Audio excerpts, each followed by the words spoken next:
2001 में सनी देओल और अमीषा पटेल के अभिनय और फिल्म के डायलॉग की वजह से फिल्म गदर एक प्रेम कथा ने वास्तव में गदर ही मचा दिया था।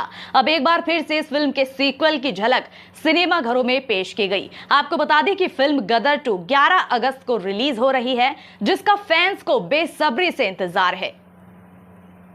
इसके साथ ही सनी देओल के फैंस और व्यापारियों का एक वीडियो भी तेजी से वायरल हो रहा है, जिसमें फैंस पर सनी देओल का जादू सिर चढ़कर बोल रहा है। नमस्कार, मैं हूं नेहा बेनीवाल और स्वागत है आपका मुजफ्फरनगर बुलेटिन में। आइए शुरू करते हैं खबरें विस्तार के साथ। यूपी में बाबा का बुलडोजर अवैध निर्माण करने वालों पर जरा भी रहम नहीं खा रहा है और तो और अब अतिक्रमण करने वाले खुद ही अतिक्रमण हटाते हुए दिखाई देने लगे हैं। बता दें कि पुरकाजी में आज दूसरे दिन भी अवैध निर्माण करने वालों पर जमकर बुलडोजर चलता दिखाई दिया।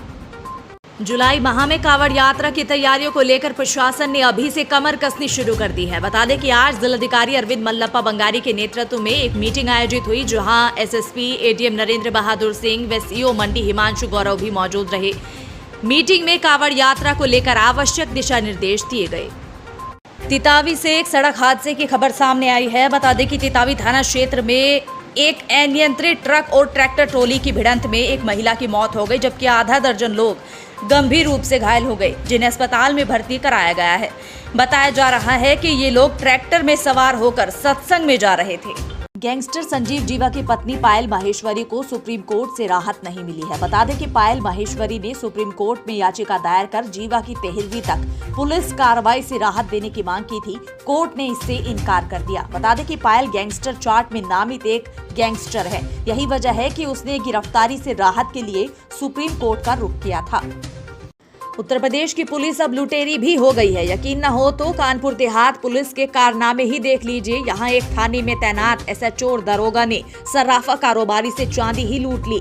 गुरुवार देर रात औरैया के एसओजी और पुलिस टीम के साथ एसपी ने मौके पर पहुंचकर आरोपी पुलिसकर्मियों को थाने से गिरफ्तार कर लिया। गिरफ्तारी के दौरान एसएचओ और एसआई के सरकारी आवास से लूट का सामान भी बरामद कर लिया गया है। लगातार बढ़ रहे लव जिहाद के मामलों पर सीएम धामी ने सख्त रुख अपनाते हुए पुलिस अधिकारियों के साथ एक बैठक आयोजित की। बता दें कि प्रदेश में किराएदार के सत्यापन अभियान में भी तेजी लाई गई। इसके साथ ही केदारनाथ धाम में रील्स बनाने वालों पर भी कड़ा रुख अपनाते हुए सीएम धामी ने कहा कि धार्मिक जगहों पर रील्स बनाने वालों पर धार्मिक मर्यादा को भंग करने का मुकदमा दर्ज किया जाएगा। इसके साथ ही सीएम धामी ने पुलिसकर्मियों को धार्मिक स्थल पर मोबाइल, कैमरा आदि जब्त करने के आदेश भी दिए। भारतीय जनता पार्टी की दिल्ली इकाई को उसका अपना नया ऑफिस मिलने जा रहा है। बता दें कि आज बीजेपी के राष्ट्रीय अध्यक्ष जेपी नड्डा ने इसका शिलान्यास किया। इस दौरान उन्होंने संबोधन भी दिया, जिसमें उन्होंने बीजेपी ऑफिस को संस्कार केंद्र बताया तो दिल्ली के मुख्यमंत्री अरविंद केजरीवाल पर निशाना भी साधा। उन्होंने कहा कि अरविंद केजरीवाल ने दिल्ली को ब्लैक स्पॉट बना दिया है। जेपी नड्डा ने कहा कि केजरीवाल के नेतृत्व में दिल्ली ब्लैक स्पॉट बन गया है। लोकपाल की यात्रा से मालामाल की यात्रा पर चल पड़े हैं। उप मुख्यमंत्री जेल में हैं, कई बेल पर हैं। स्कूल दवाखाना की बगल में शराब खाना खोल दिया गया है। बंगला नहीं लेने की बातें करते हैं और शीश महल बना लिया। महाराष्ट्र के कोल्हापुर में औरंगजेब को लेकर शुरू हुए बवाल के बाद सियासत गर्मा गई है। इसी के मद्देनजर उद्धव गुट वाली शिवसेना ने अपने मुखपत्र सामना के संपादकीय में बीजेपी पर जमकर हमला बोला। उन्होंने लिखा कि महाराष्ट्र में औरंगजेब को दफन किए 325 साल हो गए हैं, लेकिन औरंगजेब को पुनर्जीवित करने का प्रयास महाराष्ट्र में कुछ राजनीतिक दल कर रहे हैं। उन्होंने कहा कि कर्नाटक में जनसभाओं में बजरंगबली की गदा घुमाने के बावजूद भी बीजेपी की शर्मनाक हार हुई। इसलिए महाराष्ट्र में औरंगजेब की कब्र खोदने का काम शुरू हो गया है। लखनऊ कोर्ट परिसर में हुए गोलीकांड की गूंज अभी भी सुनाई दे रही है। गैंगस्टर संजीव जीवा को भरे कोर्ट रूम में गोली मारने वाले शूटर विजय को लेकर सनसनीखेज खुलासा हुआ है। दरअसल शूटर विजय यादव का नेपाल कनेक्शन सामने आया है। जानकारी मिली है कि शूटर विजय यादव कुछ दिन पहले नेपाल गया था और उसके नेपाल जाने की वजह भी वहां का फेमस माफिया अशरफ है। नेपाल के माफिया अशरफ से विजय की मुलाकात हुई थी और यहीं से ही विजय यादव को सुपारी मिलने का शक जताया जा रहा है। भारत और रूस के बीच वंदे भारत ट्रेनों के निर्माण से जुड़े एक संयुक्त उद्यम में हिस्सेदारी को लेकर विवाद बढ़ गया है। संयुक्त उद्यम में शामिल भारत की कंपनी चाहती है कि उसकी हिस्सेदारी अधिक हो और रूसी कंपनी इसके खिलाफ है, जिसे लेकर दोनों कंपनियों में झगड़े की नौबत आ गई है। भारत और रूस की कंपनियों वाले संयुक्त उद्यम ने 120 नई वंदे भारत ट्रेनों के निर्माण और अगले 35 सालों तक उनके रखरखाव के लिए 30,000 करोड़ का कॉन्ट्रैक्ट हासिल किया है। जी हां, भारत और रूस की 2 कंपनियों के बीच तनाव की स्थिति पैदा हो गई है, जिसको लेकर रूसी कंपनी ने अपनी सरकार से भी शिकायत कर दी है।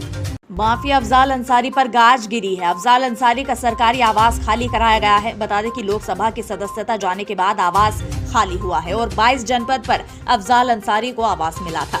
अफजाल को गैंगस्टर मामले में दोषी ठहराया गया था। सजा के बाद अफजाल की सदस्यता चली गई थी। यूपी के गाजीपुर से अफजाल अंसारी बसपा सांसद थे। फिलहाल अफजाल अंसारी जेल में हैं और उनके परिवार ने आवास खाली कर दिया है।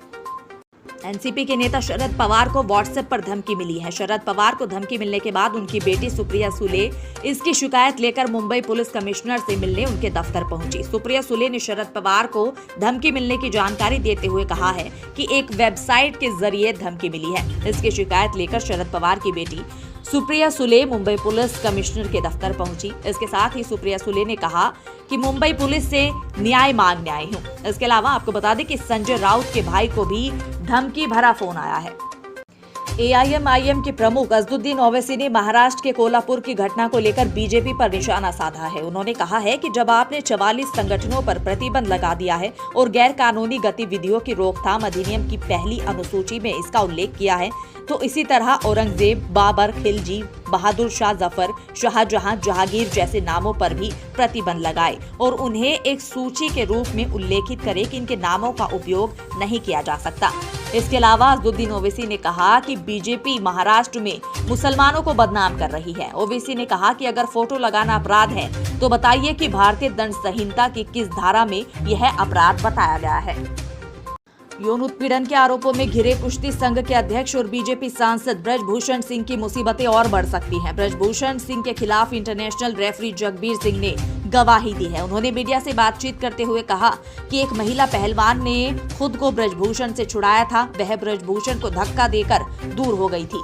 बता दें कि जगबीर सिंह 2007 से अंतर्राष्ट्रीय कुश्ती रेफरी हैं। उन्होंने ब्रजभूषण के खिलाफ दिल्ली पुलिस में गवाही दी है। उन्होंने एक घटना का जिक्र करते हुए बताया कि ब्रजभूषण महिला पहलवानों के बगल में खड़े थे। इससे महिला पहलवान असहज महसूस कर रही थी। उन्होंने कहा कि मैंने देखा कि ब्रजभूषण ने महिला पहलवानों को परेशान किया। और आज के इस बुलेटिन में फिलहाल इतना ही। कल फिर हाजिर होंगे कुछ और नई खबरों के साथ। तब तक के लिए नमस्कार।